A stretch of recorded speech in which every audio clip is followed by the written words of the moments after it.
Queridos amigos, hoy sostenemos una interesante conversación con Alensis Esteban Sánchez Valecillo, quien es un hombre de publicidad, un hombre de medios, un comunicador social nato, que nos está narrando un poco cómo fueron esas experiencias, esos inicios empresariales. Y habíamos quedado cuando estudiabas mercadeo y publicidad.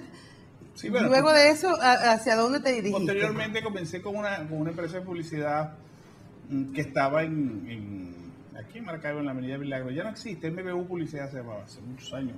Empresa de Mario Blanco Uribe, que fue uno de los publicistas más famosos que hubo aquí en este estado y en Venezuela, porque él venía de Caracas. Bueno, fíjate, y luego de eso, por supuesto, quedó la inquietud de seguir creciendo. Y fui ocupando posiciones en diferentes empresas. Asumí Alerta, Publicidad, algunas de ellas ya no existen, ¿no? Sí, bueno, Alerta no existe, Mateo Asociado no existe, República no existe, que fue la última agencia como tal que trabajé.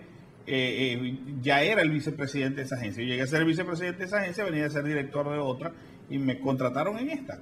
Pero ya estando allí dije, bueno, mira, ya las cosas como que se están cerrando un poquito, y comencé con una empresa de publicidad exterior conjuntamente con el tiempo que transcurría estando como empleado como vicepresidente de Publicidad de la República. En esos momentos me llamó la gente de Paco, a través de un gran amigo, que paz descanse, un maestro que yo tuve, Hernán Mateo Ortega se llamó. Bueno, hizo que esta gente me contratara porque les pareció que podía ocupar la posición. ¿Y qué hace que tú decidas dejar una seguridad que tenías allí, una estabilidad que tenías, para lanzarte con tu propia empresa? Bueno, déjame explicarte esto. Estando en Bepaco, que pasé más o menos como 2 años, aprendí mucho el negocio de la publicidad exterior. Yo estaba en la universidad, estaba estudiando Derecho en esa época, porque yo estudié adulto, hice las carreras universitarias. Pues obviamente me casé muy joven y tuve que producir. Y después cuando fui a estudiar comunicación estaba mucho más adulto todavía. Ya tenía sabe. Pero cuando estoy en Bepaco, yo hago, y esto fíjate que es interesante, y esto es un ejemplo para los empresarios que a veces no entendemos el valor del recurso humano. Estando allí, siendo el gerente general de Occidente, yo manejaba Zulia, manejaba Trujillo, manejaba Falcón y una parte de Lara. Con esa gerencia que era occidental.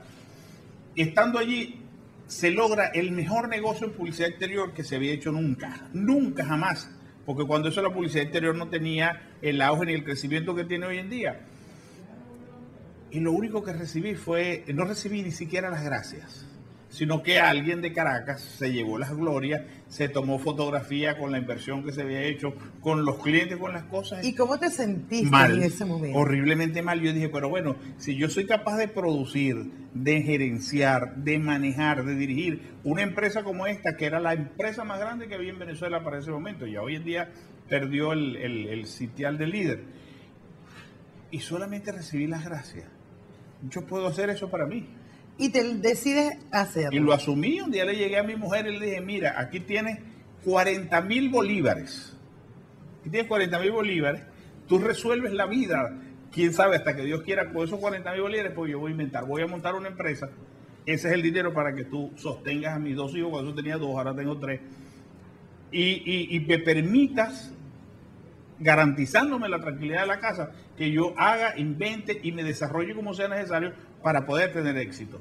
Hasta el día de hoy tengo que agradecerle a Dios ese favor que me hizo. Quienes te conocemos sabemos que eso de arranque fue algo difícil.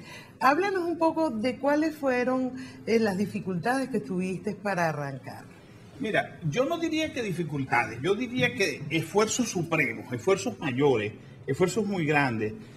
Yo tengo que contarte que cuando el negocio empezó, como ese negocio es una mezcla de industria con mercadeo, había que trabajar muchísimo. O sea, trabajábamos de 6 de la mañana a 12 de la noche todos los días. ¿Okay? Todos los días. ¿Sábados y domingos? De lunes a domingo. Incluso, como no había capacidad de pago, porque no había capacidad para mantener una gran plantilla de obreros y para tener supervisores que siempre los necesita para que controlen los niveles de producción y todas estas cosas. ¿Qué te tocó hacer? Yo trabajaba de 6 de la mañana a 12 del día o 1 de la tarde más o menos como supervisor, obrero, jefe de los obreros, o sea, lo que hubiese que hacer, lo que hubiese que hacer. Y a la 1 de la tarde me ponía un traje, una corbata, agarraba A ti mi siempre maletín. te ha gustado vestir bien. Bueno, sí, pero es que en el taller mientras estábamos produciendo tenía por ejemplo un jean y una camisa, una franela.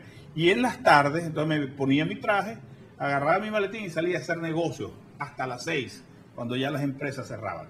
Me reunía con una cantidad de gente que conocía y eso me permitió ir avanzando en esa parte. A las 6 de la tarde volví a mi casa, me quitaba el traje y la corbata y me iba de nuevo a producir hasta las 12 de la noche. Eso lo hacía todos los días. ¿Por cuánto tiempo, Alexis? Mira, me atrevo a decirte que en menos de un año ya me había levantado. En menos de un año ya la empresa estaba caminando. Te voy a decir algo, que es otra anécdota. A ver, cuéntanos. Yo voy a permitirme nombrar gente aquí a la cual yo le tengo que agradecer muchas cosas. Gente que por cierto no está, porque de eso hace, ya hacen 26 años, ¿no? A don Jaime Hellman, por ejemplo, que era el dueño de la Nacional, ¿te acuerdas? Aquella empresa tan grande que hubo aquí. A Manolo Muchacho, el muchacho hermano. Ellos eran directores del Banco Caracas, que no existe tampoco hoy en día el Banco Caracas. Y recuerdo que una vez le llegué a prestar 40.000 bolívares, esa cifra era mágica, 40.000 bolívares porque me había ganado un contrato y no tenía con qué darle respuesta al contrato. No tenía el dinero, tenía el negocio, pero no tenía la forma de producirlo. No es como hoy en día haces un negocio y por razones de la dinámica, tú negocias conmigo y me pagas el 50% o simplemente no te vendo, pues. Pero en aquel momento no, las cosas era comenzar. Mucha gente no te conocía, nadie sabía, no Bueno, confiaba. lo que suele suceder cuando una persona está arrancando, Claro. que como no tiene la forma de dar esa garantía de estabilidad, entonces requieren que haga el trabajo primero para luego cancelárselo. ¿Qué hiciste no en había ese momento? respuesta. Bueno, ese fue una y otro fue otro contrato también grande de conseguir. Imagínate tú, yo con el contrato en la mano para ganarme un poco de dinero, ese fue el primer gran contrato. Y no tenía cómo darle una respuesta. Y estos señores, yo fui y hablé con Manolo, que en paz descanse. Y ahí en su oficina de Bellavista, le dije, Manolo, tengo esta situación. Y me dijo, bueno, Alexis, búscate otro, porque somos dos. El otro era el doctor Araujo, doctor Jesús Araujo, papá de Isaías. Sí. Y le digo, bueno, yo tengo mucha confianza porque era amigo de mi papá y además era cliente nuestro cuando yo estuve en Mateos Asociados, con don Jaime Hellman. Y yo me fui a hablar con don Jaime.